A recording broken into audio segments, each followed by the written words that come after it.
देखते हैं हॉलीवुड की सबसे शानदार मूवी। आइए देखते हैं इस मूवी में क्या क्या होता है। ये कहानी 5000 साल पहले की है, जब प्राचीन मिस्र में एक जालिम राजा वहाँ के रहने वाले सभी जनजातियों को मारकर उस इलाके पर कब्जा करने आया था और उसका सबसे बड़ा हथियार एक खूबसूरत और खतरनाक जादूगरनी थी। लेकिन उस राजा के मुकाबले में खड़ा होता है एक ऐसा योद्धा जो उन्हीं मजलूम जनजातियों में से एक था। पर क्या वो अपने मिशन में कामयाब होगा और कैसे उस खूबसूरत जादूगरनी का सामना करेगा, देखेंगे हम आज की इस कहानी में। तो कहानी की शुरुआत में हमें हजारों साल पहले का दृश्य दिखाया जाता है, जिस दौर में इजिप्ट के लोग कबीलों में रहते थे और उस समय इजिप्ट में पिरामिड की शुरुआत भी नहीं हुई थी। लेकिन उसी दौर में वहाँ पर एक खतरनाक कबीला आया जिसका सरदार था मेमनॉन, और उसने वहाँ के सारे कबीलों पर हमला करके अपना कब्जा जमा लिया। दरअसल मेमनॉन की इन सारी जीतों की वजह थी उसकी जादूगरनी कसांड्रा, जो अपनी शक्तियों से भविष्य में होने वाली जीत या हार के बारे में पहले ही उसे बता देती थी और मेमनॉन उसी के अनुसार अपना प्लान बनाता था। अब बस कुछ ही आजाद कबीले बचे थे जो अब छुप छुप कर रहते थे। उन बचे हुए कबीलों के सरदार भी अब मेमनॉन से युद्ध नहीं करना चाहते थे और इसकी सबसे बड़ी वजह थी मेमनॉन की जादूगरनी कसांड्रा, क्योंकि वो अच्छे से जानते थे कि जादूगरनी कसांड्रा के होते हुए वो कभी भी मेमनॉन से जीत नहीं पाएंगे। लेकिन उनमें से एक कबीले का सरदार जिसका नाम फिरून था, वो अभी भी मेमनॉन से लड़ना चाहता था। इसलिए वो एक कबीले के 3 जाबाज योद्धाओं को बुलाता है जो बहुत ही खतरनाक होते हैं। उनमें से सबसे बेहतरीन योद्धा का नाम मथायस होता है और वो इस कहानी का मेन किरदार भी होता है। असल में उनके कबीले को मेमनॉन ने पूरी तरह खत्म कर दिया था और ये अपने कबीले के आखिरी बचे हुए लोग थे। अब फिरौन उन्हें मेमनॉन की जादूगरनी कसांड्रा को मारने के लिए कहता है और इसके बदले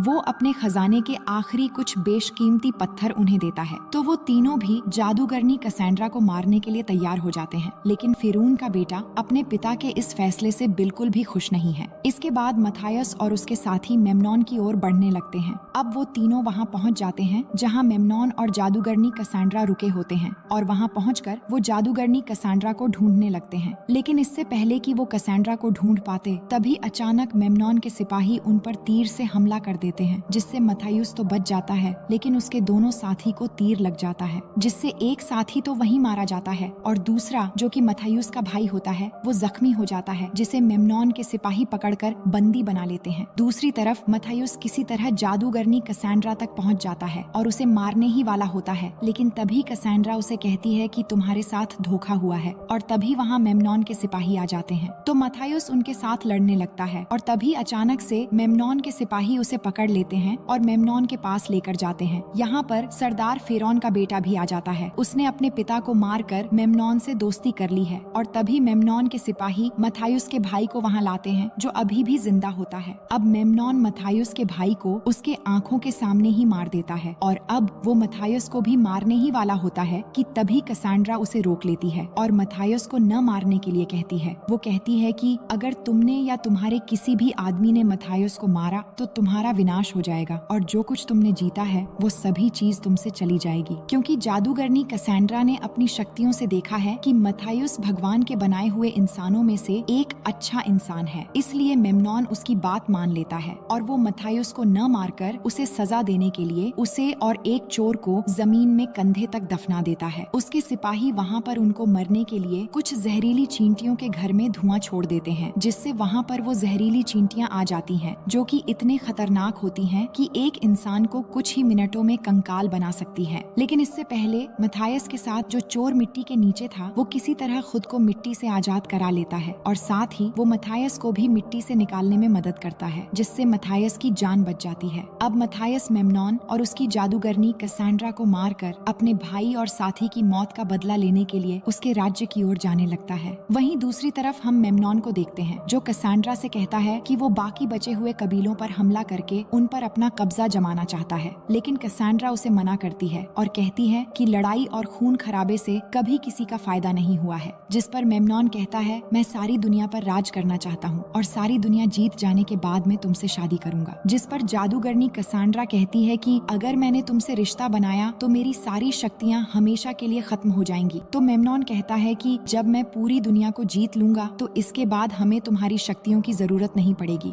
वहीं दूसरी तरफ मथायस और वो चोर अब मेम्नॉन के राज्य में पहुंच जाते हैं, जहां पर एक बच्चा मथायस से वो बैग चुरा लेता है जिसमें वो बेशकीमती पत्थर था। लेकिन आखिरकार मथायस उस बच्चे को पकड़ लेता है। दरअसल ये बच्चा यहीं का होता है, तो उसे यहाँ की हर एक जगह के बारे में सब कुछ पता होता है। इसलिए वो उस बच्चे को मेम्नॉन के महल में उसे ले जाने के लिए कहता है, जिसके बदले वो उसे एक कीमती पत्थर देगा। तो वो बच्चा भी मान जाता है और मथायस को महल के अंदर ले आता है, जहाँ पर उन्हें एक बूढ़ा आदमी मिलता है जो वहाँ पर बारूद बना रहा होता है। असल में ये बूढ़ा आदमी एक वैज्ञानिक है जो मेम्नॉन के लिए नई नई हथियारों का आविष्कार करता है। लेकिन ये बूढ़ा आदमी भी मेम्नॉन को पसंद नहीं करता, क्योंकि मेम्नॉन उसके साथ अच्छा सलूक नहीं करता। इसलिए मेम्नॉन चाहता है कि वो ये बारूद बनाए जिसे वो जंग में इस्तेमाल करेगा। तो मथायस उस बूढ़े आदमी पर तलवार रखकर उससे पूछता है कि मेम्नॉन इस वक्त कहाँ मिलेगा। तो वो बूढ़ा आदमी बताता है कि मेम्नॉन इस वक्त तलवारबाजी का अभ्यास कर रहा होगा। तो वो बच्चा मथायस को उस जगह लेकर जाता है जहाँ मेम्नॉन अभ्यास कर रहा था। इसके बाद मथायस ऊपर चढ़ने से पहले उस बच्चे को एक कीमती पत्थर दे देता है उसकी मदद करने के लिए। इसके बाद मथायस ऊपर चढ़ जाता है और मेम्नॉन को मारने के लिए जैसे ही वो उस पर निशाना लगाता है, तो वो देखता है कि मेम्नॉन के सिपाही उस बच्चे को उसका दिया हुआ कीमती पत्थर के साथ पकड़कर मेम्नॉन के पास ले आए हैं, क्योंकि उन्हें लग रहा था कि इसने इस पत्थर को चुराया है। तो मेम्नॉन अपने सिपाही को उस बच्चे का हाथ काटने का ऑर्डर देता है, क्योंकि इजिप्ट में चोरी की यही सजा है। इसलिए मथायस न चाहते हुए भी अपना निशाना उस बच्चे को बचाने के लिए उसके सिपाही पर लगाता है, जिससे मेम्नॉन के सिपाही मथायस को देख लेते हैं और उस पर तीर चलाने लगते हैं। लेकिन मथायस किसी तरह उनसे बचकर वहाँ से भाग जाता है और फिर वो भागते भागते एक कमरे में चला जाता है जहाँ पर जादूगरनी कैसेंड्रा नहा रही होती है। तो मथायस जादूगरनी को किडनैप करके अपने साथ मेम्नॉन के महल से बाहर ले आता है, क्योंकि मथायस जानता था कि मेम्नॉन उसे बचाने के लिए महल से बाहर जरूर आएगा। जब मेम्नॉन अपनी जादूगरनी को बचाने के लिए आएगा तो वो उसे मार देगा। उसे मारने के बाद उसकी जादूगरनी को भी मार देगा। इसके बाद मथायस जादूगरनी को लेकर मुर्दों की घाटी की तरफ चल पड़ता है। अब रात हो जाती है तो वो तीनों आराम करने के लिए एक जगह सो जाते हैं और तभी जादूगरनी वहाँ से भागने की कोशिश करती है, पर मथायस उसे देख लेता है, जिससे वो उसे पकड़कर पूछता है, क्या तुम भागकर मेम्नॉन के पास जाना चाहती हो? तो जादूगरनी कहती है कि नहीं, मैं उसके पास कभी नहीं जाऊंगी, क्योंकि उसने मुझे बचपन से बंदी बनाकर रखा है। तो अब मथायस उससे पूछता है कि आखिर उस रात तुमने मेरी मदद क्यों की थी? जिस पर जादूगरनी उसे कहती है कि मैंने अपनी भविष्यवाणी में देख लिया था कि तुम मुझे मेम्नॉन के महल से छुड़ा लोगे।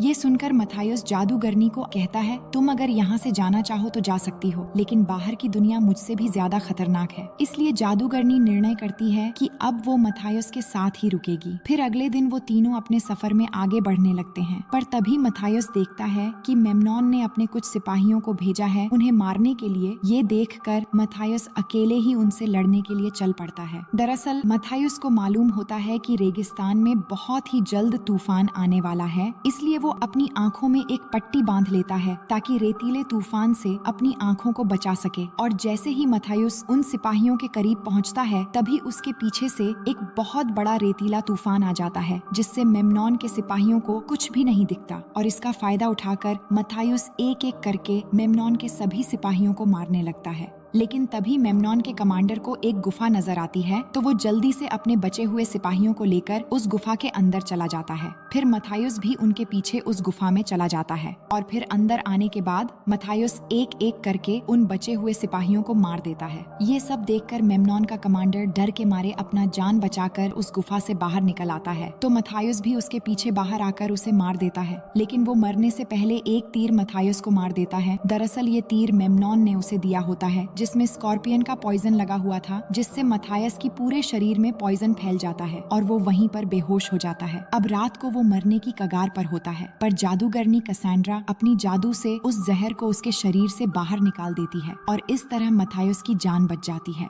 अगले सुबह जब मथायस उठता है तो उसे मेम्नॉन के सिपाही के पास एक पक्षी मिलता है, तो वो उस पक्षी के जरिए मेम्नॉन को संदेश भेजता है कि उसके सारे सिपाही मारे गए हैं। मगर मेम्नॉन सबसे झूठ बोलता है कि मथायस मर गया है, ताकि जंग से पहले उसके सिपाहियों का हौसला न टूटे। पर उसके सिपाही उससे बार बार कैसेंड्रा के बारे में पूछने लगते हैं, जिस पर मेम्नॉन उनसे झूठ बोलता है कि कैसेंड्रा महल पर ही है और उसकी तबीयत ठीक नहीं है, क्योंकि वो नहीं चाहता है कि कैसेंड्रा की वजह से उसके सिपाहियों का हौसला जो हमेशा से बुलंद रहा है वो टूट न जाए। वहीं दूसरी तरफ मथायुस, कैसेंड्रा और वो चोर जो रेगिस्तान में पानी की तलाश में इधर उधर भटक रहे होते हैं, तभी वहाँ पर एक ब्लास्ट होता है और वो देखते हैं कि ये वही बूढ़ा आदमी होता है जो महल में मेम्नॉन के लिए बारूद बना रहा था और अब वो बारूद बनाने में कामयाब हो गया है। असल में वो बूढ़ा आदमी भी महल से भागकर यहाँ पर आ गया है, क्योंकि मेम्नॉन को पता चल गया था कि उसने मथायुस को महल में मदद की।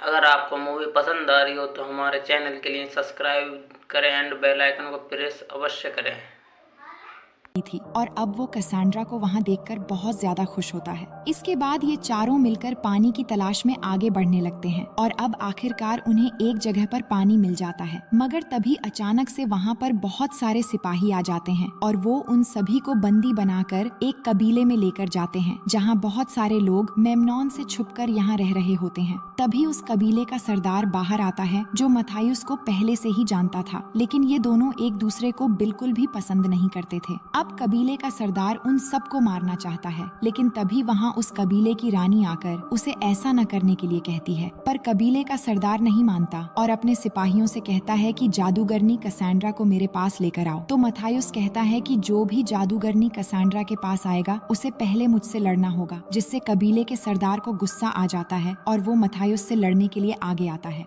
अब मथायुस और कबीले के सरदार के बीच लड़ाई शुरू हो जाती है, जहां कबीले का सरदार मथायुस पर भारी पड़ रहा था, लेकिन उसके इतने ताकतवर होने के बाद भी आखिरकार मथायुस उसे हरा देता है और उससे कहता है कि हम दोनों का दुश्मन एक ही है और वो है मेम्नॉन, इसलिए हमें मिलकर उसके खिलाफ लड़ना चाहिए, ना कि आपस में। तो कबीले का सरदार उससे पूछता है कि आखिर उसकी इतनी बड़ी फौज का सामना कौन करेगा, जिस पर मथायुस कहता है कि हम सब मिलकर करेंगे। तो कबीले का सरदार मान जाता है और उन्हें कबीले में रहने की अनुमति दे देता है। अब रात होती है और कैसेंड्रा के पास एक छोटी बच्ची आती है। तभी उसे एक विजन आता है, जिसमें वो देखती है कि मेम्नॉन ने उस कबीले पर हमला कर दिया है और पूरे कबीले में तबाही मचा दी है, जिसमें बहुत सारे मासूम लोग भी मारे गए हैं। इसीलिए वो परेशान होकर मथायुस के पास जाती है और उसे अपनी विजन के बारे में सब कुछ बता देती है, जिस पर मथायुस उससे कहता है मेम्नॉन की मौत मेरे हाथों होगी। तभी कैसेंड्रा को फिर से विजन आता है और इस बार वो देखती है कि मथायुस को एक तीर आकर लगता है, जिससे वो जख्मी हो जाता है और अपनी जिंदगी की आखिरी सांसें ले रहा है। फिर कैसेंड्रा होश में आने के बाद मथायुस से कहती है, अगर तुम उसके सामने आओगे तो मारे जाओगे और यही तुम्हारी तकदीर में है। जिस पर मथायुस कहता है, मैं अपनी तकदीर खुद लिखूंगा। फिर वो दोनों धीरे धीरे एक दूसरे के बहुत करीब आ जाते हैं और जैसा कि कैसेंड्रा ने पहले कहा था कि अगर वो किसी के भी करीब आएगी तो उसकी सारी शक्तियाँ चली जाएगी, इसलिए अब उसकी सारी शक्तियाँ चली गई हैं। और अब रात को ही कैसेंड्रा वहाँ से मथायुस की ऊंट को लेकर मेम्नॉन के महल की ओर निकल जाती है, क्योंकि वो ये नहीं चाहती कि उसकी वजह से कबीले के मासूम लोगों की जान जाए। अब अगली सुबह जब मथायुस की आंख खुलती है और उसे ये मालूम होता है कि जादूगरनी कैसेंड्रा वापस महल चली गई है, तो वो उसे बचाने के लिए अकेला ही महल की तरफ जाने लगता है, क्योंकि वो ये नहीं चाहता कि कैसेंड्रा फिर से मेम्नॉन की कैदी बन जाए। मगर कबीले का सरदार उसे अकेले जाने नहीं देता और कहता है, हम भी तुम्हारे साथ जाएंगे। वहीं दूसरी तरफ हम मेम्नॉन की महल में देखते हैं, जहाँ सब लोग आनंद कर रहे हैं और वहीं मेम्नॉन के सिपाही बार बार उससे जादूगरनी कैसेंड्रा के बारे में पूछ रहे होते हैं, क्योंकि अगले दिन उन्हें युद्ध में जाना है। पर मेम्नॉन के पास इसका कोई जवाब नहीं होता और वो उनसे फिर से झूठ बोल देता है कि वो बीमार है।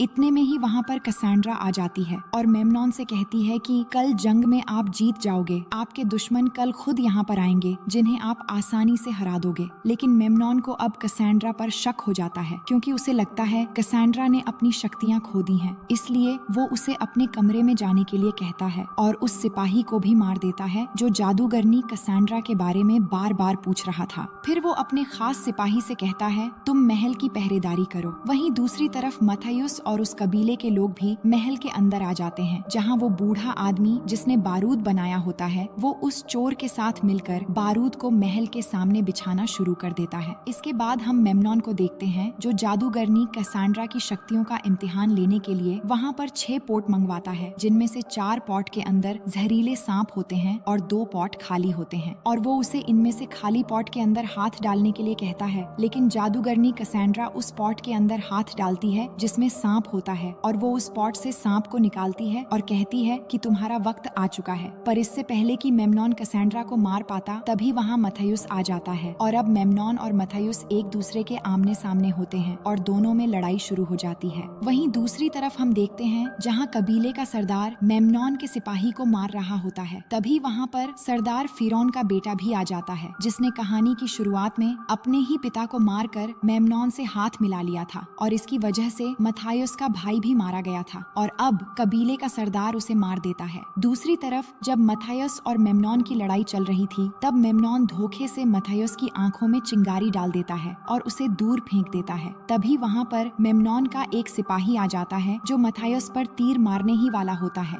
लेकिन इससे पहले जादूगरनी कैसेंड्रा उसकी तरफ भागती है ताकि वो मथायुस को बचा सके। लेकिन जब मथायुस ये देखता है तो वो कैसेंड्रा को पकड़कर घूम जाता है, जिससे वो तीर आकर उसकी पीठ पर लग जाती है और ये वही सीन होता है जिसे कैसेंड्रा ने अपने विजन में देखा था। तभी वो सिपाही अपनी तलवार लेकर मथायुस की तरफ बढ़ता है, लेकिन इससे पहले कैसेंड्रा उसे मार देती है। वहीं मथायुस जो अब बहुत ही जख्मी होता है, तभी उसे वहाँ पर पड़ी हुई एक धनुष दिख जाती है, जिसे वो उठा लेता है और अपने पीठ पर लगे हुए तीर को निकालकर मेम्नॉन की तरफ निशाना लगाता है। वहीं मेम्नॉन जो कि इस तरह के तीर को रोकने में माहिर होता है, लेकिन इस बार तीर इतनी ज्यादा तेज होती है जिससे तीर सीधा जाकर मेम्नॉन के सीने में लगता है और मेम्नॉन महल के ऊपर से गिरने लगता है। उसी वक्त वो चोर भी बारूद में आग लगा देता है और वहाँ एक बहुत बड़ा धमाका होता है और मेम्नॉन सीधा जाकर उस आग में गिरता है, जिससे वो जलकर वहीं मर जाता है। इस तरह मेम्नॉन का अंत हो जाता है और अब वहाँ सब लोग मथायुस को अपना राजा मान लेते हैं। फिर हम अगली सुबह का सीन देखते हैं जहाँ कबीले के सभी लोग वापस अपने कबीले जा रहे होते हैं। अब वहीं कबीले का सरदार जो अब मथायुस का एक अच्छा दोस्त बन चुका है, वो भी अब मथायुस को अलविदा कहकर वापस अपने कबीले की ओर निकल पड़ता है। वहीं कैसेंड्रा मथायुस से कहती है कि अब हमारे राज्य में सुख और शांति आएगी, जिस पर मथायुस कहता है, मैंने सुना है कि अगर तुम किसी के करीब आओगी तो तुम्हारी शक्तियाँ चली जाएंगी, तो फिर तुमने ये सब कैसे देखा? तो कैसेंड्रा उसे कहती है कि मैंने झूठ कहा था, मेरी शक्तियाँ मेरे पास ही हैं। इस पर मथायुस पूछता है कि आखिर कब तक राज्य में सुख और शांति रहेगी? तो कैसेंड्रा कहती है, कोई भी चीज हमेशा के लिए अमर नहीं होती और यही हर राज्य की तकदीर है। इस पर मथायुस कहता है कि हम अपनी और इस राज्य की तकदीर खुद लिखेंगे। फिर दोनों किस करने लगते हैं और इसी के साथ ये कहानी यहीं पर खत्म होती है। दोस्तों, उम्मीद है कि ये कहानी आपको पसंद आएगी।